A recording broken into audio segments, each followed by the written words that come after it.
In 1889, the very first skyscraper would be finished in New York. Built with limestone from Indiana, it was a sight to behold. By the 1950s, that skyscraper would be demolished. Now, what do you do with the ruins of the very first skyscraper? Well, you send them to Indianapolis, of course.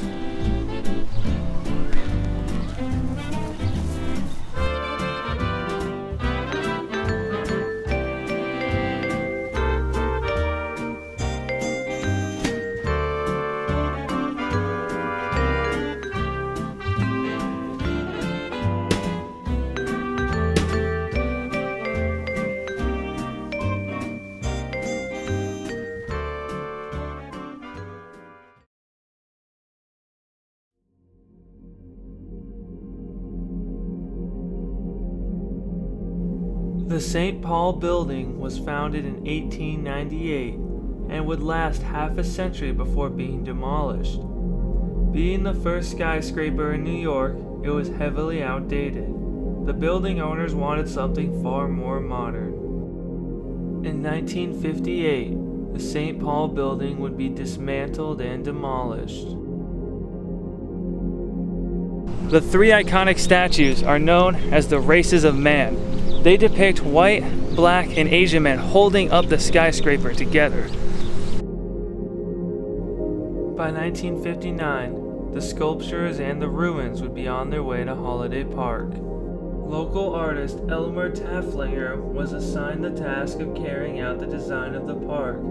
He had extravagant ideas, however the city didn't have the money to pay for it. The lack of funding wasn't the only issue plaguing the project. Elmer Tafflinger was struggling to get the funding in order to see his dream come to fruition. One of the reasons why that was because Tafflinger kept changing the design of what he wanted the ruins to look like. In fact, the only consistent thing about the ruins was the fact that Tafflinger was changing the design. As time went on, Tafflinger acquired other pieces of demolished buildings to add to the park, including 20 Greek columns from the Sisters of Good Shepherd Convent. 4 statues that stood in front of the Marion County Courthouse were donated to the project just after its demolition.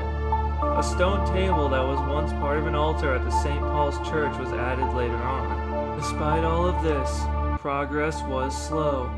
In 1970, the project was taken over by the Department of Parks and Recreation, and was finally finished on October of 1973.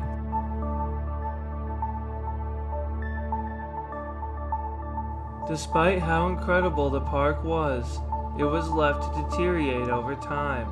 The grounds began to become overgrown and the area unsafe. In the 1990s, it was fenced off from the public.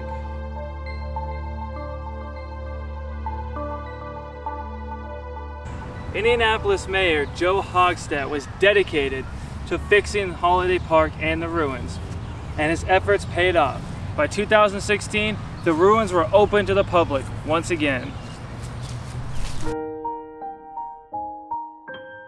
It is a strange tale of the life of New York's first skyscraper, but it is an important part of Indianapolis's cultural history.